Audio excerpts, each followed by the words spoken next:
Bueno, buenas tardes a todos. Bienvenidos una vez más a los webinars del capítulo bioquímico de SATI. En esta oportunidad tenemos el tema dengue y COVID-19, COVID-19 y dengue. Dos visiones, un mismo escenario. Vamos a tener el placer de escucharlo nuevamente al doctor Diego Rosselló, bioquímico del Hospital Italiano y del Churruca. Él nos va a hacer una actualización de los parámetros bioquímicos. A continuación de él, vamos a escuchar a un colega, el doctor Pablo Bianchini, es de la provincia de Jujuy, trabaja en el Hospital Pablo Soria. Muchas gracias, doctor Rosselló, cuando usted quiera. Bueno, hola a todos, ¿cómo andan? ¿Todo bien? Nos toca hoy de nuevo bailar con esta situación. Creo que todos estamos lo suficientemente cansados ya de COVID, pero bueno, estamos en el medio de esta lucha y hay que seguir adelante. Más los que trabajamos en el laboratorio de guardia, que somos varios, espero que haya varios colegas ahí también bioquímicos de guardia. Así que vamos a intentar hoy trabajar un poco con respecto a la actualización de los parámetros bioquímicos de COVID-19. Y después, como bien dijo María del Carmen, seguirá el doctor Bianchini con la parte de dengue y el seguimiento desde el laboratorio de urgencias. Bueno, antes que nada, una pequeña remembranza. Todos saben que en el Chaco, en el hospital Perrando, falleció el jefe de la terapia intensiva, así que creo que seguir un poco con la idea de mostrar los respetos como lo está haciendo la página web de la Sociedad de Terapia. Así que nada, son 2 segundos para mostrar los respetos a un colega que partió en la lucha contra esta situación que estamos viviendo todos. Mi nombre es Diego Martín Rosselló, seguramente algunos ya me conocen. Trabajo en el Hospital Italiano de Buenos Aires y en el Complejo Médico Churrucavista. La idea de esto es tratar de revisar hacia dónde estamos y en qué situación nos movemos con respecto al COVID. Así que vamos a trabajar sobre la actualización de parámetros bioquímicos de COVID-19. Allá lejos porque ya no sabemos cuántos días llevamos en esta situación de pandemia en el territorio. Creo que era domingo, si mal no recuerdo, un avión aterrizaba en Ezeiza, proveniente de Italia, y nos preguntábamos qué era lo que nos traía de sorpresa. Todos, como buenos profesionales de la salud, sabíamos de lo que estábamos hablando, escuchábamos, leíamos, estábamos atentos a lo que iba a pasar y se sabía que en algún momento tenía que llegar. Pero nos sorprendió un domingo en la noche en un vuelo desde Roma, si mal no recuerdo. Ahora, la pregunta es ¿quién? El señor. Vino en un correo internacional, vino a bordo de un pasajero, de una aerolínea, pero no tiene nada de nuevo, porque sus ancestros, a mí me gusta siempre como el público se renueva. A mí me gusta arrancar con un poco de feedback de lo que uno va a charlar, a conversar. Este coronavirus tiene ancestros completamente viejos. Se remontan al siglo IX a.C. y con varios brotes a lo largo de la historia. En la década del 90, una mujer, una científica, identifica los primeros familiares comunes del coronavirus. Igual ha habido coronavirus con el correr de la historia desde el año 3300 hasta el momento con el señor COVID-19.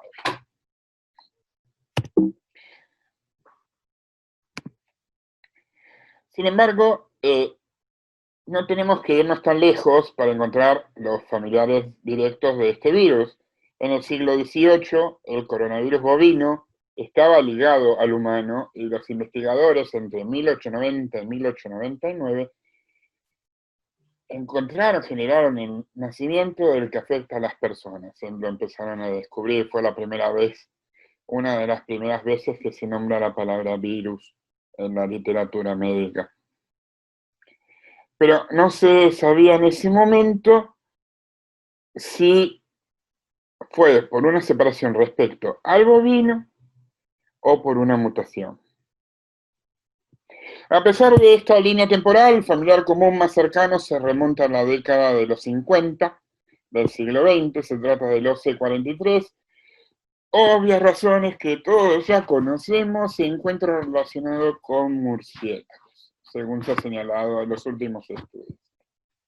En los años 60 fue la primera vez que se detectó en los humanos, en las cavidades nasales, y desde entonces identificaron muchos miembros de esta familia que nos están persiguiendo y andan dando vueltas a nivel mundial. Dentro de ellos, el SARS-CoV-2.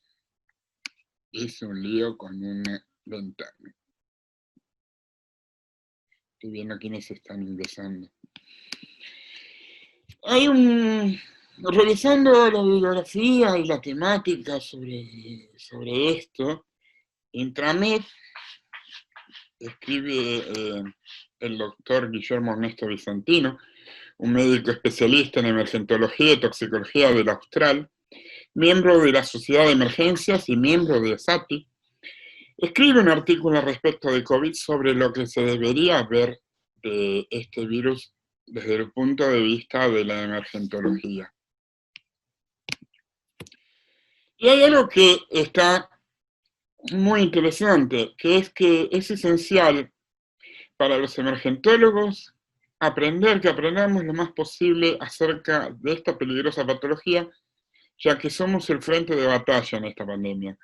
Pandemia que arrancó allá en noviembre con la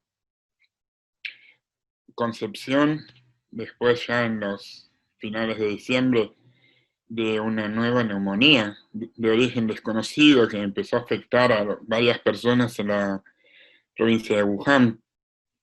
Nadie sabía qué era lo que estaba pasando. El 30 de diciembre se dieron cuenta que se hablaba de un coronavirus que era igual al SARS. El 7 de enero la carrera seguía y descubrieron el COVID-19, y el 11 de marzo la OMS nos metió en este juego que se llama pandemia.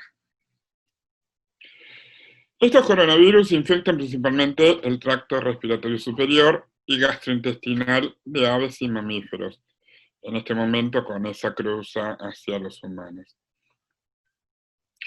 Hay una proteína, no me quiero meter mucho con esto porque ya está escuchado, está hablado en muchísimos lugares.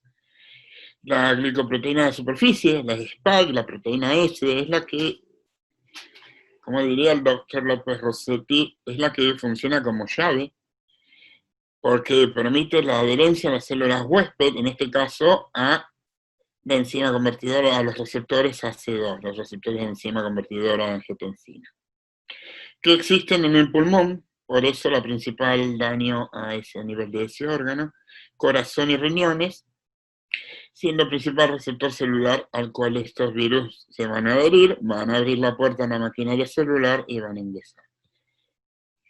Por eso es que estamos viendo en estos pacientes el síndrome de distrés respiratorio del adulto.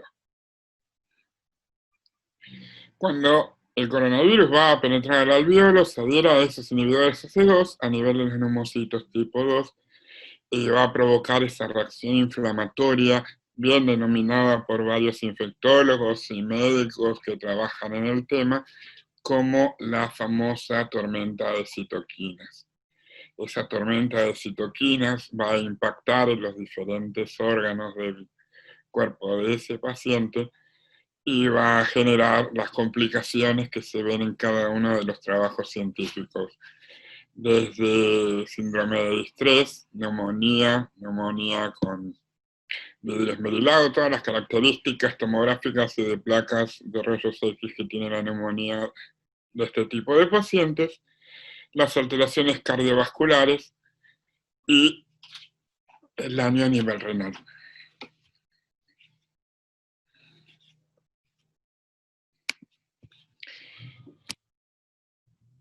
Como personal de emergencias, tenemos que tener un alto índice de sospecha, los médicos en este caso que reciben a los pacientes, de personas que pueden presentar un cortejo de síntomas que van a oscilar entre la triada característica, fiebre, tos seca y disnea, o cualquier otro signo de enfermedad respiratoria, aunque también están los famosos asintomáticos. Inicialmente, al comienzo, CDC enfoca las advertencias en aquellas personas que viajaron a países infectados o tuvieron contacto con algún viajero. Como sabemos todo, al declarar la pandemia, estas situaciones fueron variando una vez que, como dicen todos los infectólogos, el virus está circulando, la cantidad de contagios al cerrarse las fronteras, la cantidad de contagio por la gente que venía de viaje empezó a disminuir y la circulación comunitaria empezó a aumentar. Por eso ya no era relevante como criterio para descartar la infección el hecho de haber venido de viaje. Por lo que es indiscutible que el diagnóstico temprano y preciso de la infección es importante para que el médico pueda proporcionar un tratamiento adecuado a los pacientes y, fundamentalmente, limitar la propagación del virus, que es lo que estamos intentando hacer todos, desde el día 1. Sabemos que este virus se concentra en las secreciones respiratorias y se disemina por las microgotas de flujo hasta 1,5 metros, o contamina las superficies, objetos y hasta a nosotros a través de las manos. Y cuando esas manos toman contacto con las membranas mucosas. Esta última es la vía principal de propagación que se propuso desde el inicio de la pandemia. O sea que el virus puede permanecer viable por días, aunque también se ha escuchado que no, que sí, que no, que sí. Estamos aprendiendo sobre la marcha, llevamos 6 meses con esto y cada día que pasa hay una nueva teoría que tira abajo la anterior, entonces lo que intentamos hacer es revisar cada una de las cosas y seguir adelante. Ir descartando lo poco probable y seguir adelante con las mejores evidencias. Los síntomas son bastante difíciles de discriminar de otras enfermedades respiratorias como es la influenza. Es más, si mal no recuerdo, al comienzo se hacía un diagnóstico entre esa y la infección por COVID. La mayoría de los casos son leves, 89% aproximadamente, con un cuadro subagudo, donde la fiebre, seguido de la odinofagia o la congestión nasal y la tos no productiva son las principales sintomatologías. También aparece diarrea aislada, que puede preceder a estos síntomas. También la que está dando vuelta ahora más que nada con nosotros como equipo de salud, como profesionales de la salud, la posibilidad de tener anosmia o ageusia de instalación repentina que nos lleve a concurrir a la guardia para revisarnos, para ver si tenemos o no el virus. La mayoría se recuperan. Si bien, como dijimos anteriormente, esa famosa tormenta de citoquinas puede producir complicaciones, pero en un porcentaje alrededor del 20%. Existen complicaciones cardiovasculares, complicaciones renales, las complicaciones pulmonares y ciertos ciertos medicamentos para tratar el COVID también pueden causar complicaciones cardíacas. Por lo que es fundamental que tanto los emergentólogos como los intensivistas estén al tanto de estas situaciones al momento de tratar y trabajar con un paciente con COVID. Bueno, habiendo hecho la intro, a mí me gusta chusmear siempre quienes están conectados, así que me voy a tomar 2 minutos. A ver, muy bien.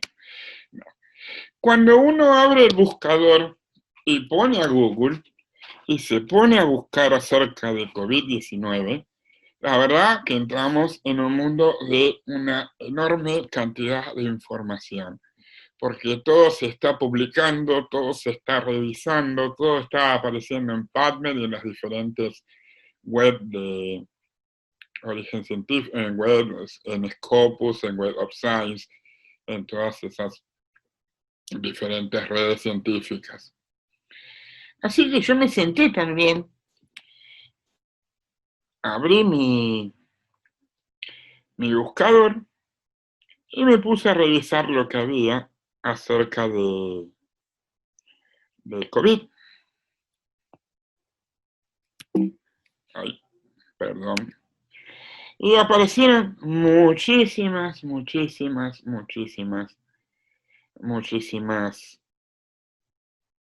publicaciones. Porque ustedes piensen que la situación arrancó en noviembre del 19 y estamos 6 meses después.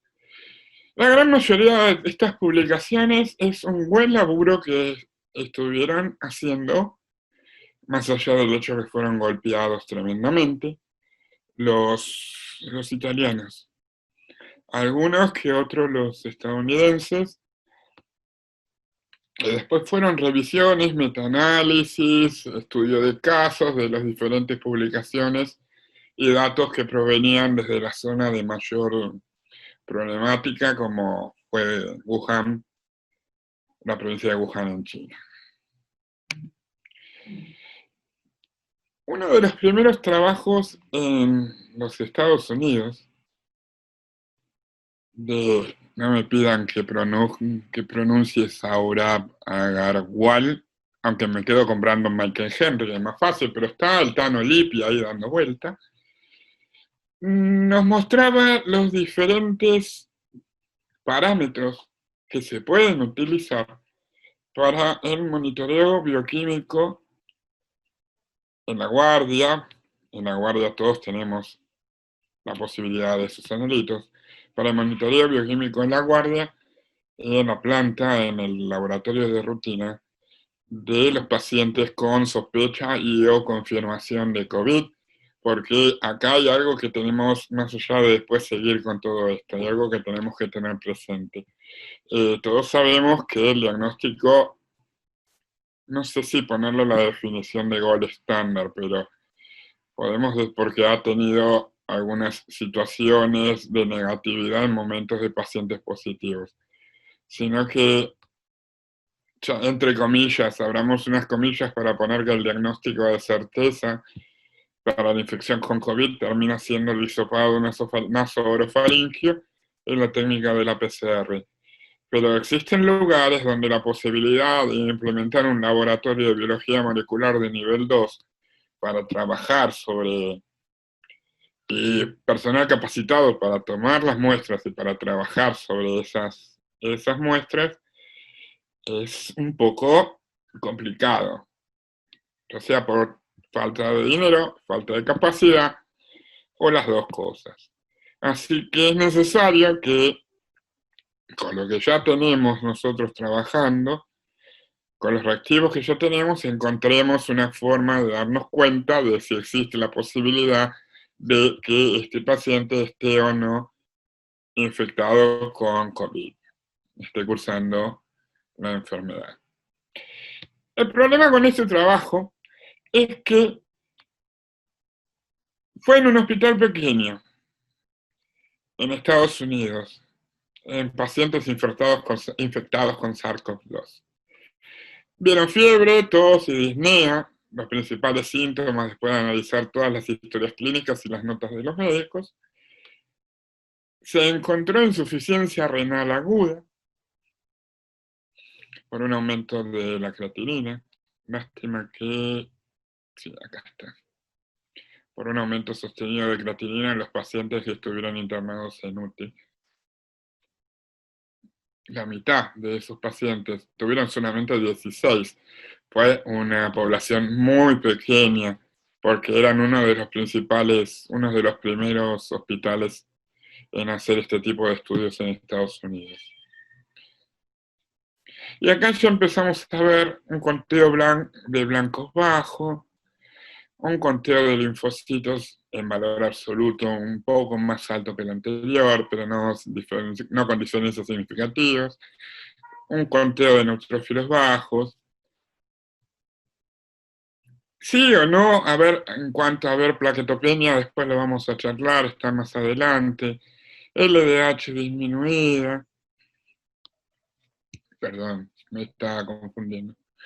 En fin, es una primera aproximación en Estados Unidos que se hizo. Lo que pasa es que, a pesar de que hay pruebas claras acerca de esto, de que nosotros somos vitales para mejorar la atención y mantener el bienestar de las personas, existen al menos 3 áreas en las que el diagnóstico de laboratorio puede proporcionar contribuciones esenciales para el razonamiento diagnóstico y la atención de pacientes con sospecha o confirmación del COVID. El primero de ellos es en el diagnóstico y la vigilancia epidemiológica, en el diagnóstico de laboratorio.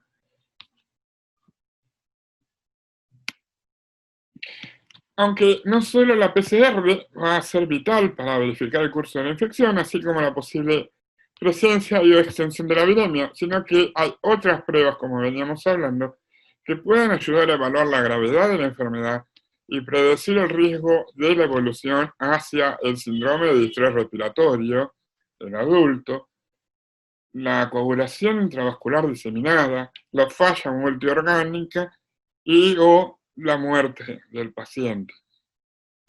Por suerte estamos teniendo pocos.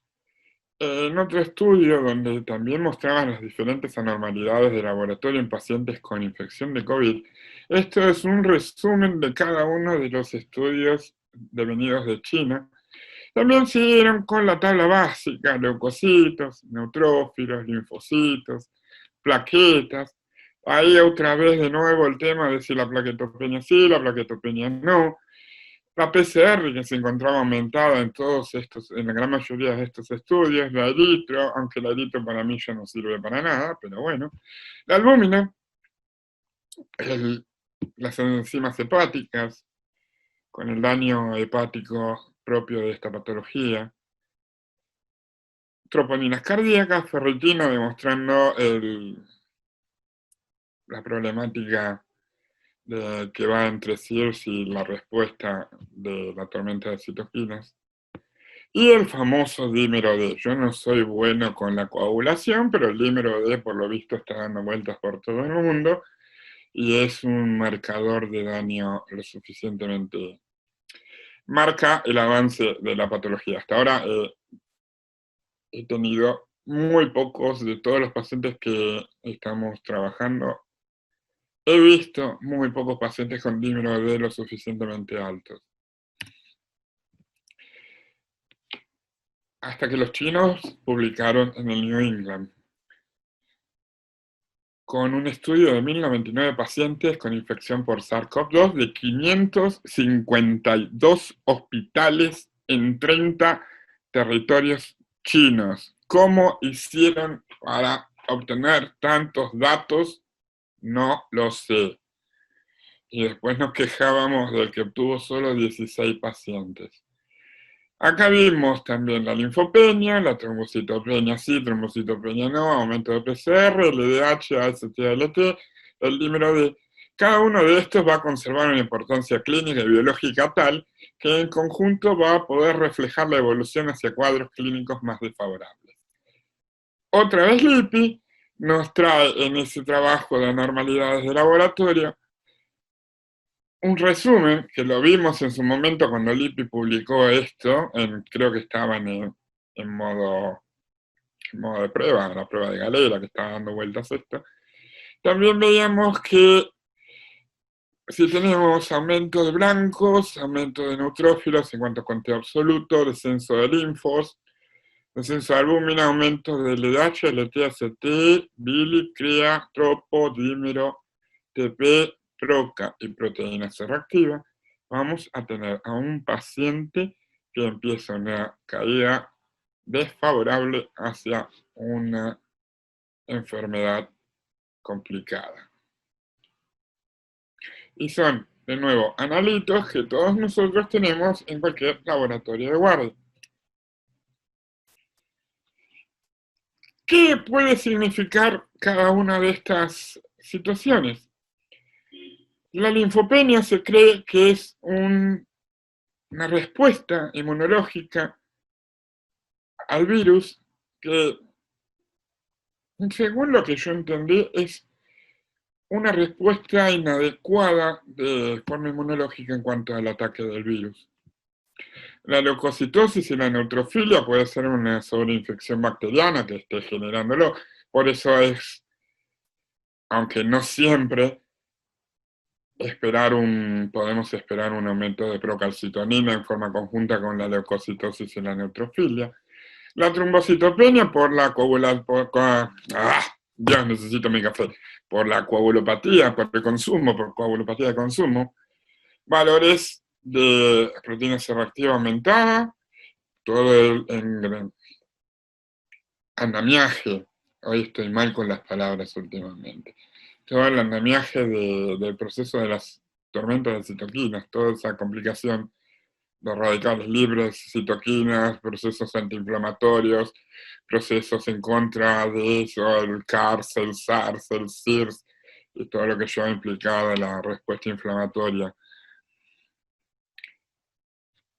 La LDH sabemos que está presente en varios órganos, es posibilidad de que el daño a nivel pulmonar y o en otros órganos esté generando su aumento, de la misma forma que las aminotransferasas a nivel principalmente del hígado, como la bilirrubina, la creatinina para el daño renal, el daño cardíaco por medio de las troponinas, la falla hepática va a mostrarnos un descenso de los valores de albúmina, y esa posibilidad de ir hacia la coagulación intravascular diseminada o a una coagulopatía por consumo va a generar un aumento, una prolongación de la protrombina y un aumento del dímero D.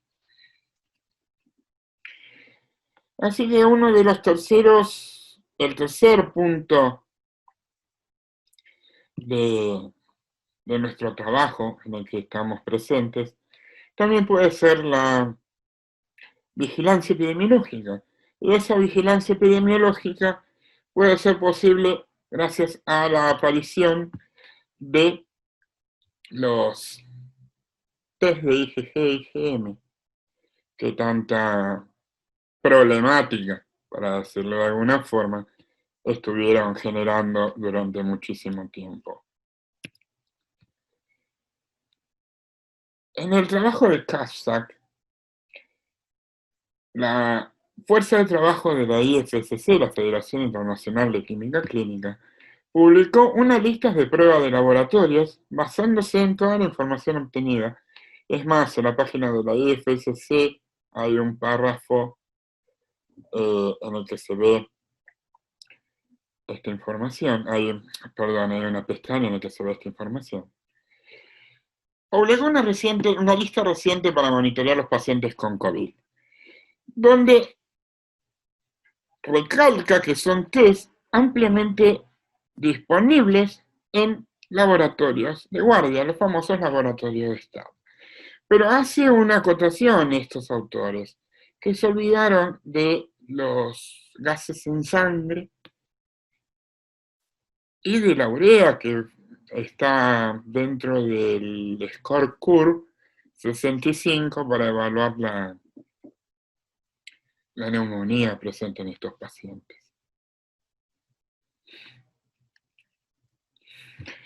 De nuevo, los italianos, Giuseppe Banfi, Andrea Motta, David Ferrari, en su trabajo de test de laboratorio de rutina como herramientas diagnósticas potenciales para COVID-19.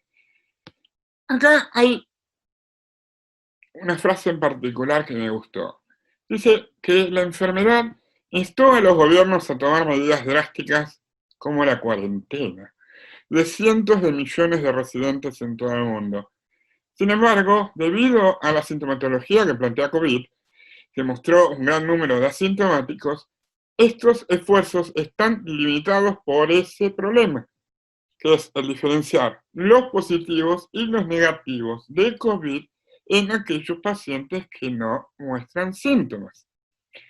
Entonces trabajaron de nuevo, con el esquema básico de analitos de laboratorio y dividieron a sus pacientes en COVID positivos y COVID negativos, donde se revisó y se verificó de nuevo el nivel del conteo bajo de glóbulos blancos, el conteo bajo de neutrófilos, los linfocitos por debajo, aunque no tiene mucha diferencia. Las plaquetas, otra vez, hincharon mucho con las plaquetas. La proteína C reactiva aumentada y todo el daño posible, la posibilidad de daño a nivel de los diferentes órganos. Por esto, de nuevo, y aunque lo repita como loro, esta bendita tormenta de citoquinas que anda dando vuelta en el paciente que empieza a cursar la enfermedad de forma grave. El problema con este estudio es que tiene un número limitado de pacientes y la ausencia de signos clínicos de esos pacientes registrados, como todo, retrospectivo, análisis de historia clínica, análisis de notas médicas, que pueden ayudar a discriminar entre pacientes positivos y negativos de COVID. Pero seguimos sumando herramientas y podemos decirle a aquellos lugares que no tienen acceso a la RT-PCR o hasta que esperen los resultados de la RT-PCR, tener un primer panorama de lo que está pasando con su paciente. En este review también ha habido una de diagnóstico molecular, serológico y bioquímico y monitoreo de COVID-19. Acá es donde está reflejada el trabajo de la IFSC, en la evaluación de la última evidencia disponible. La respuesta global a esta pandemia, desde el diagnóstico inicial y el tratamiento hasta la vigilancia epidemiológica, depende de las pruebas de laboratorio.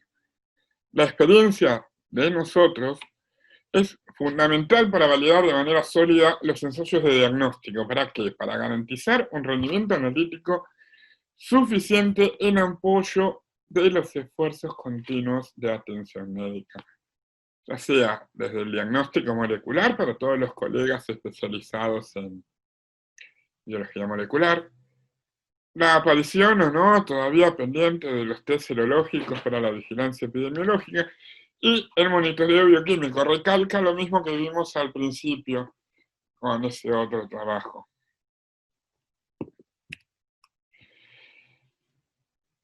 Nuestro papel en esta crisis se extiende más allá del diagnóstico inicial y la vigilancia epidemiológica.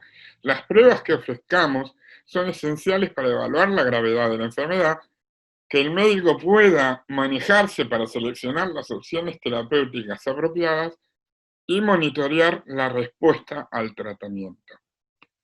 Lo bueno, no sé si decir lo bueno, porque la pandemia avanza, pero lo que sí podemos decir es que gracias a ese avance, aunque esperemos que en algún momento se frene, las anormalidades de laboratorio asociadas con una mayor gravedad de la enfermedad son cada vez más claras.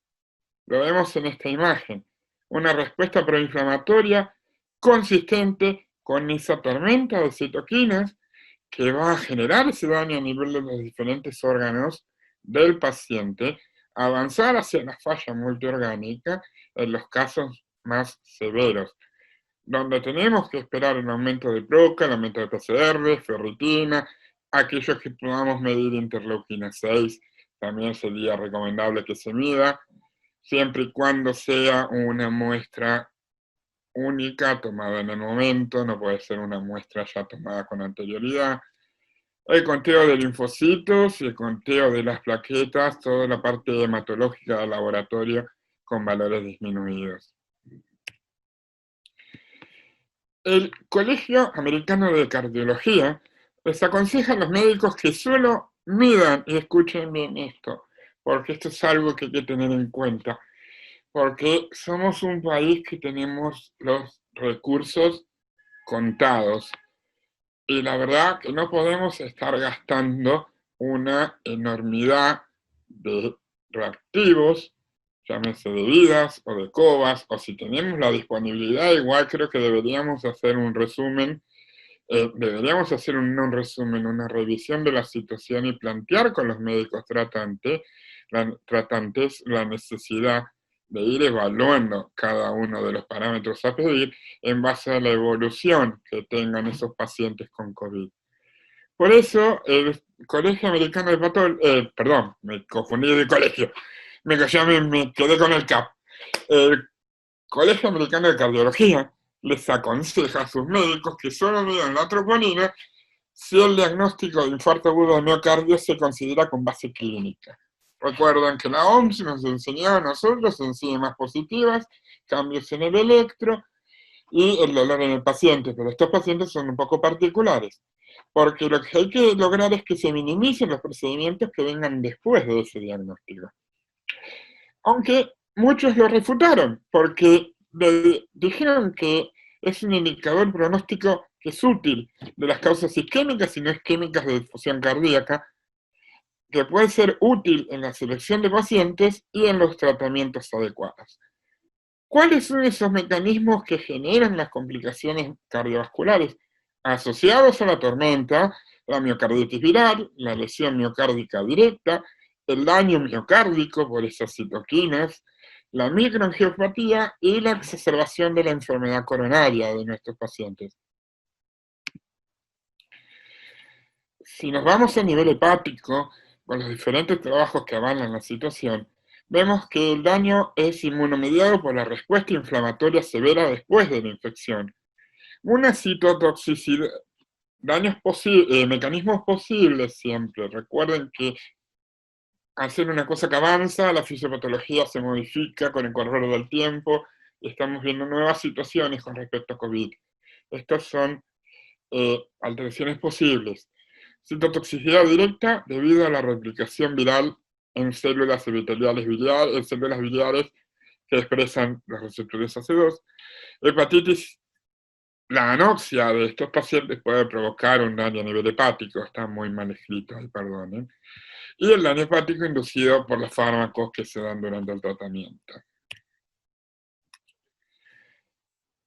El daño renal, posibles mecanismos, de nuevo, podemos estar hablando de inflamación y daño intrarrenal debido a la respuesta inflamatoria. Ven como la respuesta inflamatoria está dando vuelta por todas partes y sería bueno que todos los laboratorios de guardia pudiésemos medir citoquinas, de preferencia las 6.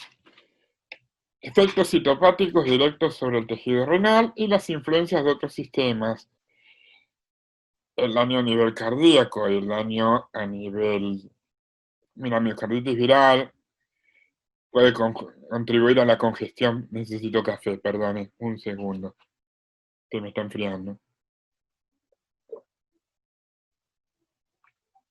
Puede contribuir a la congestión de la vena renal, hipotensión e hipoperfusión renal.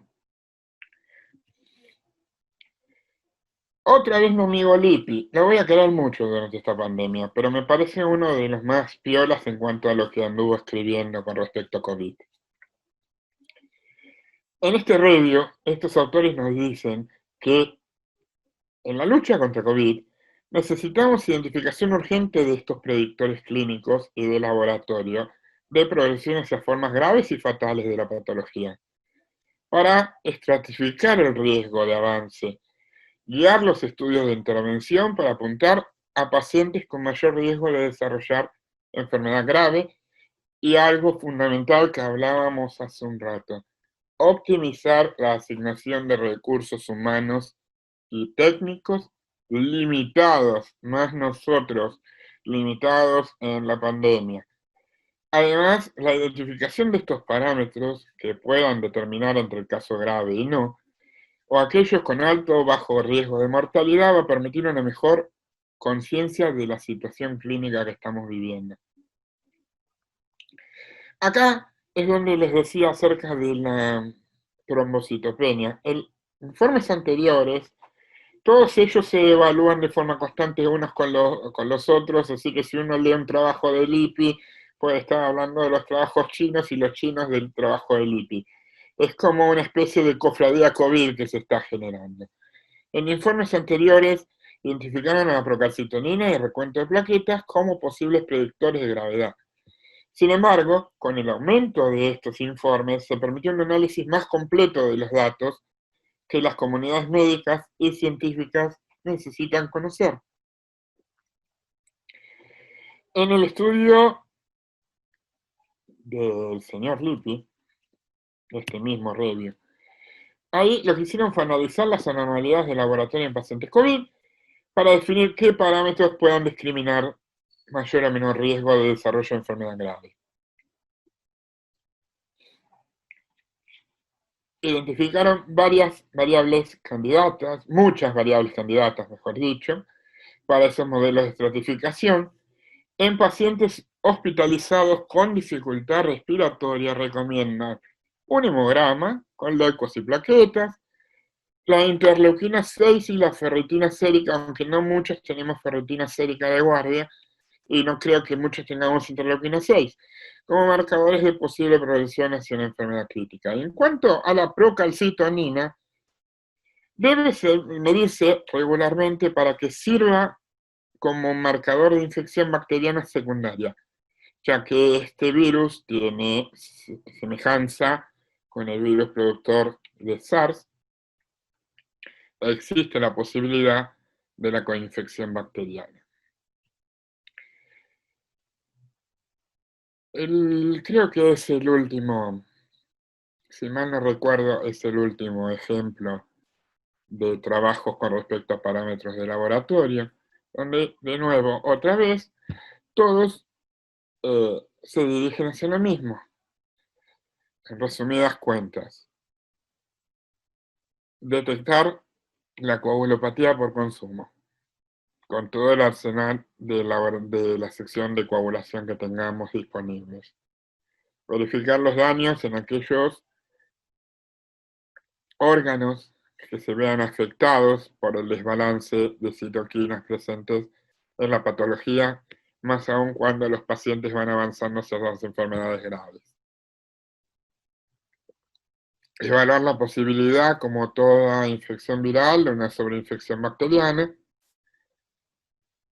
Y bueno, y tratar de sobremanera que estos pacientes, no aquellos que están con ventilación mecánica, sino los que están soportando los diferentes servicios, puedan pasar la recuperación lo mejor que se pueda.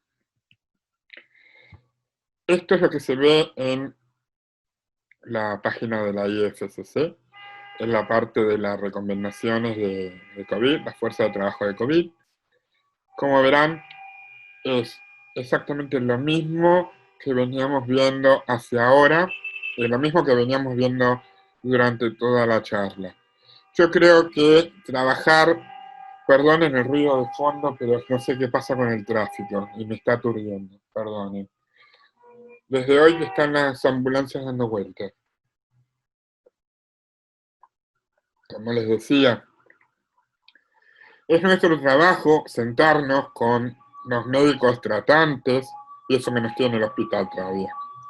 Es nuestro trabajo sentarnos con los médicos tratantes, los médicos que están en el área COVID, y conversar con ellos al respecto de cuáles son de todos estos parámetros aquellos que les servirían para evaluar la progresión del paciente hacia el alta médica o hacia las formas graves de la patología. Tratar de hacerles entender que el recurso es limitado y que no se puede repetir todos los días el mismo patrón de analitos, porque en la mayoría de los casos no tienen una modificación. Como seguimos la cinética del virus, dependiendo de la carga viral y del daño, todo lo que es relacionado con la biología molecular del virus, no tiene suficiente razón de ser el ir evaluando todo durante todos los días. Por eso, por ejemplo, nosotros trabajamos armamos con nuestros jefes en el laboratorio de guardia en el Hospital Churruca un protocolo de seguimiento de estos pacientes donde vamos variando los diferentes analitos. Esto se conversó con los médicos, donde vamos variando los analitos acorde al momento del estadio de la enfermedad y donde es necesario modificar la función inmunitaria porque los picos de la patología empiezan a aparecer. Ahí se vuelven a dosar la ferritina, la procalcitonina, la proteína C reactiva, en fin. Vamos trabajando codo a codo con los médicos, con los intensivistas y los emergentólogos para tratar de manejarnos con los que tenemos y tratar de abocarnos a estos pacientes con la salvedad de que, y esto se lo he escuchado también al doctor López Rossetti, que es uno de los profesionales que admiro lo suficiente, en que no todo es COVID. Así como está COVID, está el ACV, está el paciente con infarto, está la señora con la uña encarnada que hace 3 días que no se puede mover, o está el paciente con diarrea, o está el pediátrico que está evolucionando o está empezando a tener niveles altos de glucosa y no sabe si tiene o no tiene una diabetes o una infección urinaria. Así que recordemos eso. Por más que tengamos COVID dando vuelta a la cabeza, no todo es COVID, no nos olvidemos del resto de los pacientes. Para ir terminando, la medicina de laboratorio sigue siendo el núcleo de razonamiento diagnóstico y la atención administrada de prácticamente todas las patologías humanas. Y COVID no es una excepción. Tenemos que trabajar, fundamental. Aunque el papel, nuestro papel, nunca ha sido más visible que en la crisis actual.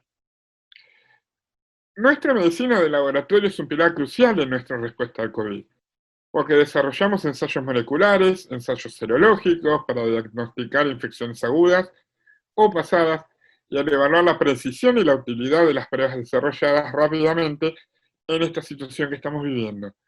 Los laboratorios clínicos ya están contribuyendo en gran medida al manejo y la estratificación del riesgo de estos pacientes a través del monitoreo bioquímico. Con todo, es indiscutible que el valor de la medicina de laboratorio en la atención médica se ha destacado en esta pandemia. Y algo fundamental, gente, no puede subestimarse. Somos partícipes del equipo de salud. Partícipes importantes. Así que bueno, así como empezamos la charla con nuestros amigos, vamos a tener que seguir usando los barbijos en la calle, los tapabocas, como quieran llamarlos ustedes, menos que no compren ese tapabocas de 13.000 pesos de Dolores Barreiro, porque la verdad no les hablo más. Nada, el muchacho sigue dando vueltas por ahí, así que, por favor, estemos atentos y cuidémonos todos. Aprovechando que hace poco fue nuestro día, con respuestas rápidas y confiables, el laboratorio de urgencias resuelve situaciones críticas en pos de la salud del paciente. Mis 2 hospitales, mis 2 actividades científicas preferidas, muchas gracias a todos, mis 2 instituciones científicas preferidas, muchas gracias a todos. Y nada,